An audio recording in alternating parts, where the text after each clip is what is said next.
He made a backflip and it was effortless. It was elegant. It was beautiful and he stood it and then he talked about it. And he was eloquent when he talked. It was every fiber of my being said, it's not just a random kid throwing himself around and hoping to land on his feet.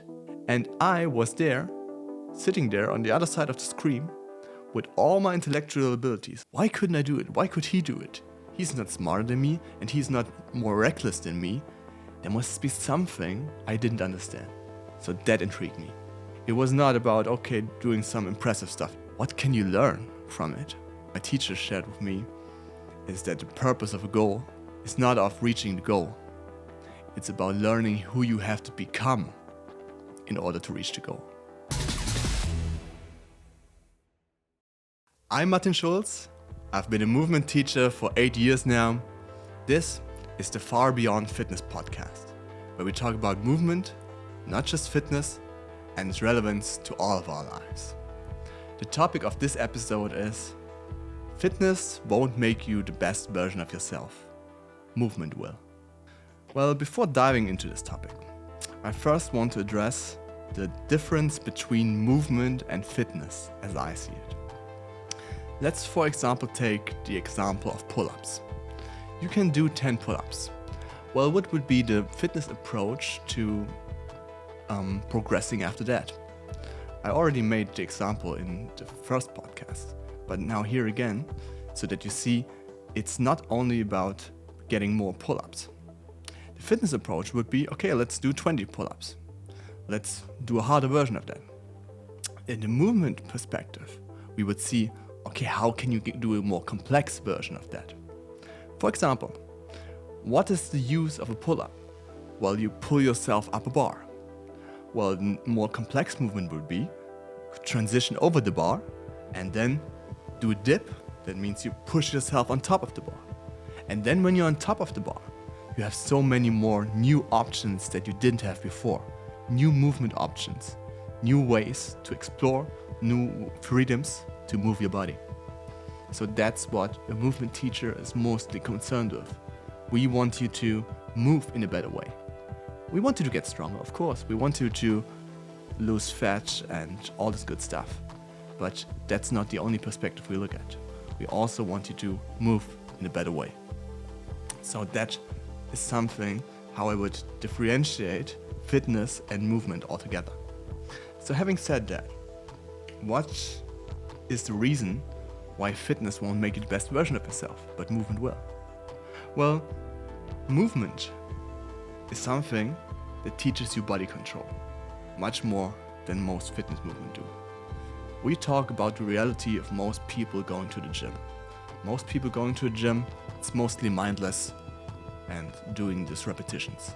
Even when doing more complex exercises like the squat, like deadlift, which are all great exercises, most people are not really engaged with their minds.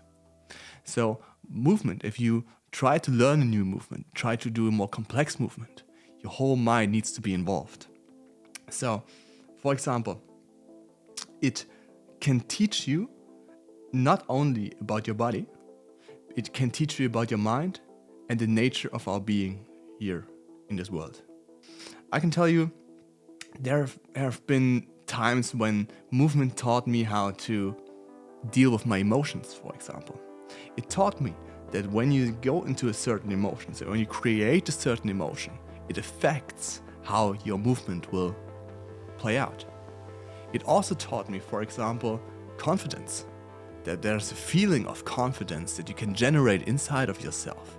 And after generating that, it also affects how you do a certain movement. For example, flips, somersaults, right? Doing a backflip or a side flip or something like that has a lot to do with overcoming fear. And for me, for many years, it was like, okay, I do those movements, I don't know, I'm not sure whether I can do them, but I'll try. And the more I try it, the better I get and the more confident I become. That was my approach. But that didn't give me any progress.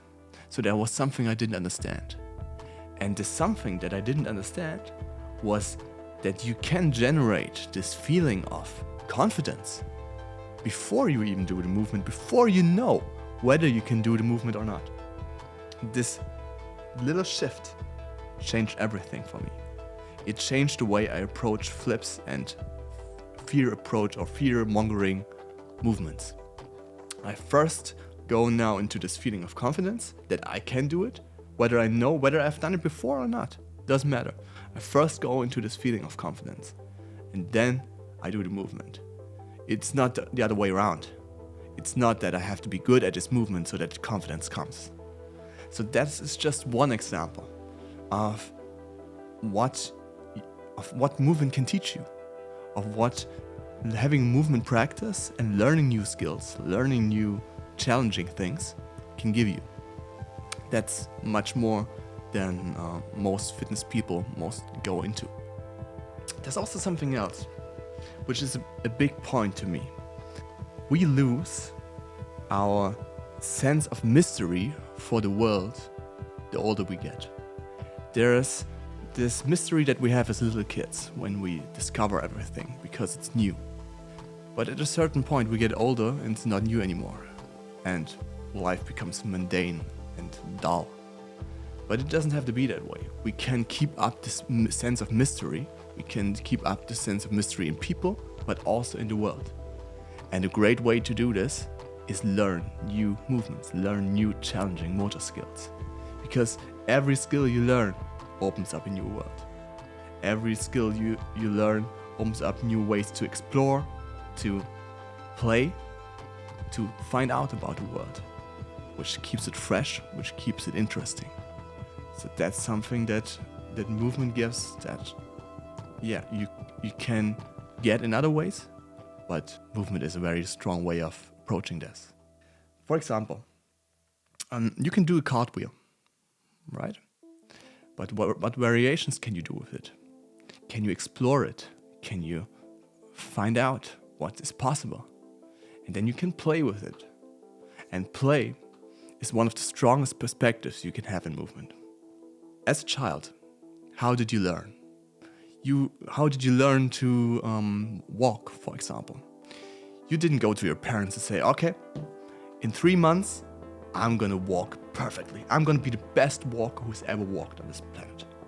My walking will be so perfect, no one else will ever see it. No, you didn't have this goal in mind. You were just playing. You were trying out. You were going like, okay, maybe if I put my weight on this foot, no, it doesn't work. If I put my weight there, and my body is straight, that works, right? You tried out. You played. You were playful. You were not serious. You learned through trial and error. And the most important thing about this is you detached yourself from the outcome. And that's what I want you to keep in mind. Detach yourself from the outcome. Do it for the sole purpose of doing it. And then it's easier to get to the goal. And you will enjoy it much more. Play is a very strong indicator of how well you can move. The best players are mostly the best movers. And by best players, I don't mean the most high quality players. I mean the players who play the most, who do it the most, right? Because then it becomes enjoyable. What my teacher often said was, do your movement, do it in a seriously fun way. Be serious, give your best, 100%, but have fun in the doing it. Well, I have a different approach of saying it. I don't say do it in a seriously fun way. I say do it in a proper fun way, right? Do it the best way you can. Give you 100%, but it's not serious. I mean, we're playing, we're moving, we are exploring our bodies, we are having new experiences, and that's how playful and easy it should be. And that's also how you can have a long-term movement practice, more than a short-term, which is only focused on goals. Movement connects you to your environment, which is often neglected by people, because we are often in our thoughts. We think about what happened yesterday, we think about what's going to happen tomorrow, and we lose touch with what reality actually is. You never experience the future. The future is thoughts. Of course, it has its value. Of course, we have to think about, we have to plan. but what we actually experience is the now. So connecting yourself to the now regularly, on a regular basis, is vital. But most people don't do that. Most people are so absorbed with their attention, their thinking, that they don't really experience reality anymore, that they don't experience their sense perceptions. All of their attention is absorbed everywhere else. And the truth is, if you don't practice it, if you don't practice connecting yourself to the now, you lose it. You lose it.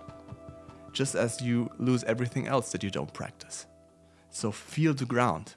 Feel the ground underneath your freaking feet. Yeah? Feel your environment. And this is something that is absolutely necessary when learning movement. You will not be able to learn a handstand, for example, if you don't feel your weight, if you don't feel where your weight is located, if you cannot put attention to it. The truth is, most people discard this information because it's not relevant, it's not important. But when you do a movement practice, if you want to learn new movements, learn new skills, then it becomes important again. Then you see, okay, this is necessary, otherwise I wouldn't be able to learn this movement. So it's pretty much a gatekeeper. It's a gatekeeper of learning this new movement. You cannot learn this new movement if you haven't made this lesson of life.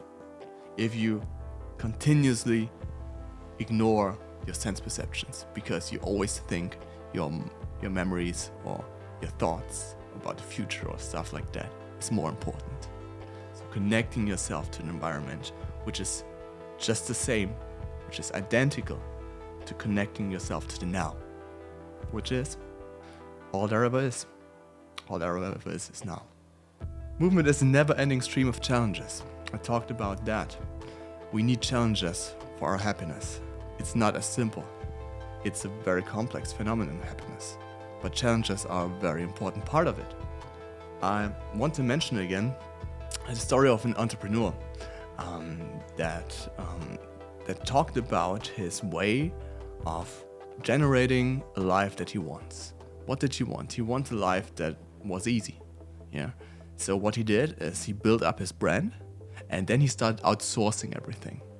He started giving away all the tasks so that he can be and chill in the Bahamas, for example, with his wife. And he did that. He outsourced everything. He had his income, his passive income, and he could live in the Bahamas. And he said, when you arrived there, he said, "I'm so unhappy. Why is that?" And he was so the dummy. He didn't know why am I so unhappy right now? What's the difference? And then he thought about, when was the last time I was really enjoying myself? When was the last time I was really happy? And it came to him, well, it was when I was building up my business. Why is that? Well, because I had challenges. Because I had those things that always kept me on my toes. And he didn't have this anymore. So what he learned and what he took away from that is that life is not a comfort-centric experience. Life is a growth-centric experience. We grow and we contribute. And if you only build your life around comfort, it becomes dull, it becomes mundane, and it becomes unhappy very quickly. So how do you get challenges? Well, there's ways for your work, for example, but also there's the movement practice. Each new movement you learn opens up a whole new world of movements. There are certain key movements that I can talk about that make this more clear. For example, the backflip. If you've learned the backflip, right, doing a back somersault over your head, then you learned how to overcome this fear. You learned how to control your body in the air upside down. You have this aerial awareness, how it's called. So that opens up different flips, different somersaults. That opens up this whole back reality, right? Going backwards where you don't see anything, but you know it's there because you have this aerial awareness. And it's not developed anywhere else if you don't practice aerial awareness through these movements, for example. Another one of those key movements is the handstand. You can do a handstand, so you can now do all those movements related to the handstand. You are now having a whole new plane, this in being inverted, right? So saying that one movement opens up a new world for you, which it does, infinite new possibilities, it can be said that a movement practice opens up a universe of movement for you. A universe which you would have never experienced before. And this is something that can enrich your life in so many ways. Movement taught me how to overcome fears. A big part today in our self-improvement or self-development bubble is how do you overcome fears, and that you should always lean into your fears, be on your edge. Like discovering what your fears are and then tackling them one by one. That's a big part of self-development and self-improvement. And it's true in many ways. I subscribe to that. But what about movement fears, for example? And what about the carryover of learning how to deal with one fear so that you can deal with another fear? I can give you this example for me, what happened when I learned the backflip, for example. Backflip is very easy to contextualize, right? For many people, that is something that is hard mentally. Most people have the strength in their legs, they can jump that high. Most people can tuck their legs in so that they can do a full rotation. So that doesn't stop them. What stops them is the fear. So how can we overcome that fear? That was something that I really had to learn. That was one of the biggest challenges I ever had in my life, because it included all the weaknesses I ever had. It didn't only include the fear that I had of going backwards. It also included the fear of not trusting in my body, that it will do what it's supposed to do. It was also in some way not trusting physics, to be honest, that when I tuck my legs in, that I really go backwards and land on my feet again, that physics will do that, because I've never had a similar experience like that. I didn't have the leg strength, so that was something for me that was a hindering factor. I didn't have the explosiveness, so all those things combined made it one of the biggest challenges for me in my life. And tackling challenges, that's what improves you. It's much more than always going towards your strengths. Of course, it's tempting to go towards your strengths, right? Because you're good at them. But the potential of learning, of improving yourself, and learning more about the world, the nature of our being, of your mind, of your body, is when tackling your weaknesses. So I was there, and how did it start for me? Actually, it was a video I saw of a guy who just made a backflip. He made a backflip and it was effortless. It was elegant. It was beautiful, and he stood it, and then he talked about it. And he was eloquent when he talked. It was every fiber of my being said, it's not just a random kid throwing himself around and hoping to land on his feet, right? That was not him. He had full control the whole time, during the entire movement. He knew where he was. And he was not stupid. He was eloquent. He knew what he was talking about. And I was there, sitting there on the other side of the screen, with all my intellectual abilities. I talked about that. I was pretty much intellectual at high school. I had good grades and knew a lot about the world, but couldn't really move in it. So I knew all this stuff, right? But somehow I still couldn't do it. Why couldn't I do it? Why could he do it? He's not smarter than me, and he's not more reckless than me. There must be something I didn't understand. Something he knew I didn't know. So that intrigued me. That pushed me forwards. It was not about, doing some impressive stuff. Yeah, it's impressive stuff, and doing a backflip and stuff. But what can you learn from it? And something that my teacher shared with me is that the purpose of a goal, in this case the backflip, is not of reaching the goal. It's about learning who you have to become in order to reach the goal. Who do you have to become in order to learn the backflip? Well, you have to become explosive, you have to become fearless, you have to learn how to deal with your emotions, you will have to learn how to deal with your thoughts. And so I embarked on this journey of learning the backflip. And it was tough without end, I can tell you. There were so many times that I was really even desperate. I even cried because I didn't make any progress. And even when I had it, this fear was still there. And I had to relearn it again and again and again. And I thought I would never lose this fear, never in my life. And for me, one of those lessons that the backflip taught me, is that if you believe that you will never overcome a certain fear, then it's true. Then this is your reality. If you believe, okay, the fear will come back and will come back and will come back, then it will come back. But you have to first instill in your mind that you can overcome fears and that it won't come back. So this is one of those stories, which is a pretty simple one, but some you have to really experience for yourself in order to make this progress, and some cannot be explained. The process of overcoming the fear of certain new acrobatic movements cannot be put into words. The hours have to be put in yourself. Well, now you could ask yourself, why should I put in the hours? I don't want to do a backflip. Why do I care? Right? I want to look good in the gym and be strong, and it's good. And that's fine. Those are all valuable goals. But you might want to talk to a girl at some point, for example, in the bus. A girl you like. You might want to have a job interview at a certain point. Or all those things or stand on a stage. All those things that require you to overcome your fears. And the backflip, it taught you how to do this. It taught you how to overcome these fears. So you have this carryover to all those other activities in your life. And that's what I mean by movement is everything. That's what I said in the first episode, that movement is life. Movement is what we are.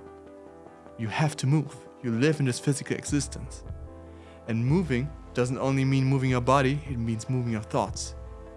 It means interacting with the world. So this is a way, this carryover. The movement practice actually is nothing else than life practice. How you deal with movement is how you deal with life. And learning how to deal with movement also has this carryover to learning how to deal with life. Let me share with you a few stories of how movement got me more self-developed, how it made me improve. Well, one of those things were my over-reliance on my mind. Like I talked about this in a different podcast. I was pretty good at school. I got good marks, good grades, and my teachers always confirmed to me my mind. They instilled in me my confidence in my intellectual abilities, in my mind. So I was very confident about my thoughts, my way of expressing myself, and my words. But I didn't have any confidence instilled in me in my body. I thought I was not athletic. I didn't think I could really do certain movements and didn't have any practice with it. So I really relied on my mind to go through this world. So even when starting a movement practice, which I did many, many years later, I tried to control everything, like learning new movement, like just a new acrobatic movement. I tried to see, okay, how does this hand move right now? And I have to control that, and I have to control the arm. Which muscle does this? And I thought I had to control everything. I thought I had to have this over-reliance on my mind in order to do movements. Because that's all I knew. I only knew how to deal with life through my mind. So I really had to let go of that. I had to trust in my body that it can do what I wanted to do. So it taught me how to let go of control after all. It taught me how to trust in my body, trust in my abilities, and trust in movement itself. So that's one point. Another big point, and that's something that what I'm talking about with this carryover to your life, is, for example, what the handstand taught me. Handstand, many people think handstand is just keeping your balance. Yeah, you have this, you're inverted, you're on top of your hands, and you just keep your balance and stand like that. But that's not actually what happens. A handstand is more a way of rebalancing more than balancing. What do I mean by that? Well, it means that when you're doing a handstand, you're constantly falling. You're falling to the front, you're falling back, or even sideways sometimes. Yeah, you're always falling. And when falling, you push into the ground so that you get your balance back. So it's rebalancing, not keeping a balance point. And that's also what I saw about in life, when managing things in life. We always think we have to keep the perfect balance between our friends, our family, our work, and our relaxation, and all these things. We always think we have to control it all and have to keep the perfect balance. But life is more certain short sprints than keeping it all level. So it's more about doing a sprint in a certain direction and then seeing on which part of your life you swept things under the carpet for a long time, and then going after that so that you get the balance back. That's what it taught me. I studied mathematics. In mathematics, you can say you cannot move towards a point without moving away from infinite number of other points. So you always, when you do a movement, and I mean this time not just a physical movement, but move in this world, then you will move away from other points. So we have to deal with this going out of balance, this going out of control. But then see how you can rebalance, how you can get back in the middle, so that you don't develop only in this way, like for example only towards your work, but that when you move a certain time towards your work, then you go back, and then you stay in this middle ground and don't lose any. Well, what now? You understood the importance of learning to move, and you want to move better through this life. Well, how do you do that? The first thing I would recommend you to do is find the right teacher for the right task. Find someone who you can trust and who teaches you how to move better. So for example, join a local gymnastics gym, join a BJJ class, do dancing, do parkour, do whatever you can in your area. And then you will find your individual weaknesses that prevent you from more movement freedom in the future. And you can work from that point. Alternatively, if you ever wanted a training program that gives you an aesthetic body and that can perform, which prepares you for the life quality and the freedom that can be given to you just by moving your body freely through space, then I encourage you to come to us. What we will do is we will prepare your body for more movement freedom in the future. So we will make your body strong in all the major joints, in all the major movement planes. For example, push-up strength is not the same as dip strength. It's different movement planes, therefore it requires different strength to be developed, although it's both pushing. You will get awesomely flexible, awesomely mobile in all the major joints. You will get bulletproof joints that can take impact, so that you can prevent the major injuries in the future. All the while learning interesting, fun skills like the handstand, like the back lever, like the muscle up. So if you're interested in that, go to our website far-beyond-fitness.com, or just click in the description of wherever you're watching right now. If it's a YouTube video you're watching, there will be a link in the description. If you enjoy this podcast, I want to encourage you to subscribe to our YouTube channel or subscribe on Spotify or on Apple. On Spotify and on Apple, you also have the opportunity to leave us an up to 5-star review. If you have any suggestions about topics you want to have covered or any questions, please leave a comment underneath this YouTube video. Thank you.